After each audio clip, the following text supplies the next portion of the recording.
সাধারণ ছাত্র জনসাধারণকে নির্মমভাবে গুলি করে হত্যাকারীদের প্রত্যেককেই আইনের আওতায় এনে কঠোর শাস্তি দেওয়া হবে জানিয়েছেন ডাক, টেলিযোগাযোগ ও তথ্য প্রযুক্তি উপদেষ্টা নাহিদ হাসান। বৈষম্য বিরোধী ছাত্র আন্দোলনে পুলিশের গুলিতে নিহত টাঙ্গাইলের ধনবাড়ির সাজিদের স্বজনদের সমবেদনা জানাতে গিয়ে এসব কথা বলেন তিনি। সাজিদরা জাতীয় বীরে পরিণত হয়েছে।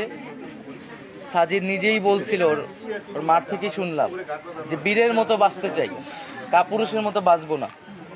আজকে বীরের মতো বাঁচা কি জিনিস সাজিদ এটা পুরা দেশবাসীকে কিন্তু শিখায় দিয়ে গেছে। আজকে সাজিদদের এই আত্মত্যাগের কারণে আমরা একটা নতুন স্বাধীনতা পাইছি। এই যে সাধারণ মানুষদের কিভাবে গুলি করে হত্যা করা হয়েছে আপনারা দেখছেন সবই। আজকে তাদের বিচার অবশ্যই আমরা বিচার করব, সেই বিচার করার জন্য কিন্তু আমরা এই নতুন বাংলাদেশ আমরা অর্জন করছি।